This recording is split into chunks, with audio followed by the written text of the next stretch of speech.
Hi students and welcome back. In this video, I'm going to give you a tutorial on how you can use Google Slides to make graphic organizers. So as you know, graphic organizers are ways of taking written text and notes and information and organizing it in a visual graphic way with pictures, text boxes, and arrows to show relationships and to give a little bit more of a simpler overview for pretty much complex thoughts. So for your assignment, you're going to be making a graphic organizer that shows some of the causes and effects for imperialism in Africa.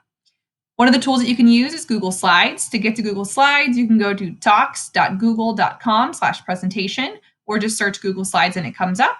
You'll sign in with your Google account the first time you use it, and from there you should be good to go. Google Slides, like other Google tools, saves automatically in your Google Drive, and you can grab shareable links and easily turn those into Canvas whenever you're finished with your assignment. So usually when people think of Google Slides, they think of it as just a slideshow presentation tool, but it's a lot more dynamic than that. What you can do if you are on Google Slides is first always give your assignment a title.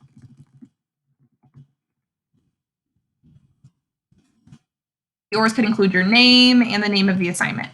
And what I can do is I can leave this format here if that's what I want to do. But what's cool with Google Slides is you can change the way the page is oriented and its size so you have a little bit more space to work with. So if I go to File and Page Setup, I can change the size of my paper if I want to. So if I want to make this more like a poster size, I could change it to whatever I want, and I can play around with it until I find the one that I think is best. All right. So once I've done that, I have a little bit more of a square shape here. If I wanted to make it more of a paper dynamic, I could. It's just up to personal preference. And I can delete some of the text boxes and things that are already here, but it's helpful if I put a title on my graphic organizer. So again, I know what it is. So this one can be French Revolution. Right? I know it's not something we study in this class, but I'm going to give you all the answers to this assignment. All right, so I have that set there. And with graphic organizers, it is up to you on how you want to arrange that information.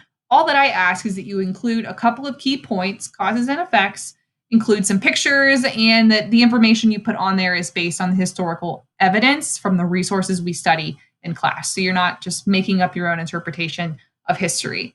If you wanted to put all of your causes on one side and all of your effects on the other, go for it. If you like to have them branch off of one another, that's okay. It's up to you. There's really not a right or wrong way to organize the information.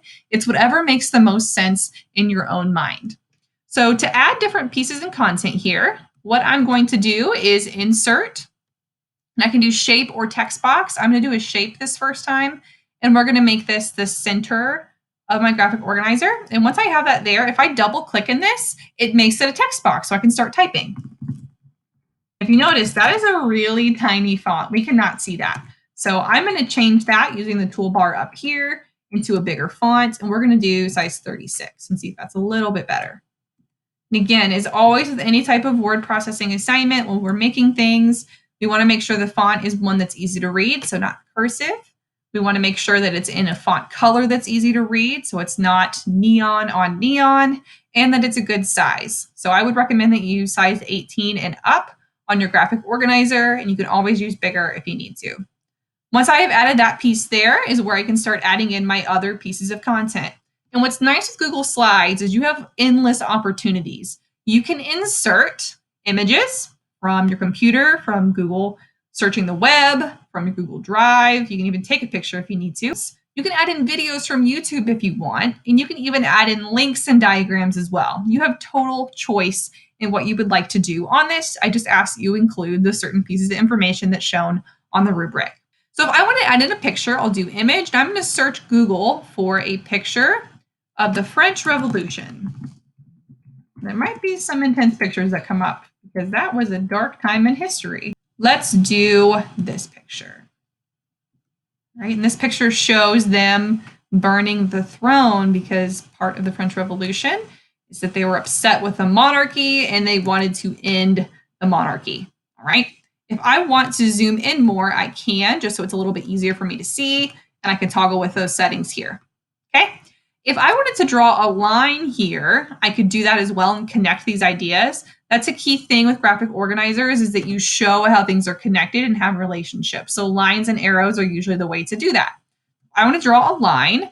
I hover over any one of these items in Google, it will connect it really easily. I don't have to worry about trying to draw that straight line myself. So if I click here, I can connect it there, and I can change the weight and color of this if I want to. All right, and I can even add a border on this picture if I wanted to pop. All right, if I wanted to add in other points here, let's do a shape. Let's make this.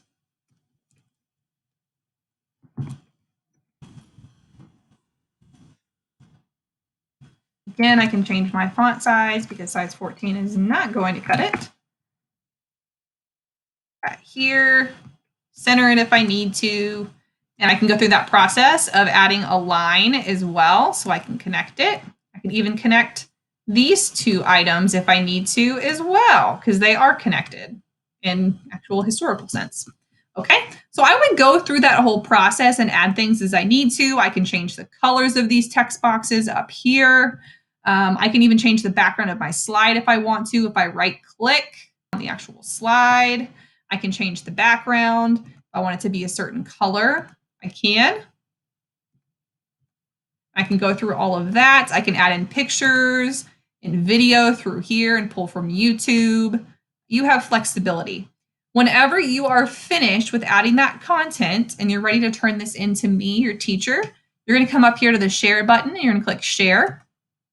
It's going to open up a usual Google sharing menu, and you're going to set it here to where anyone with the link in this drop-down menu can view, and you're just going to copy this link and turn that into me on Canvas.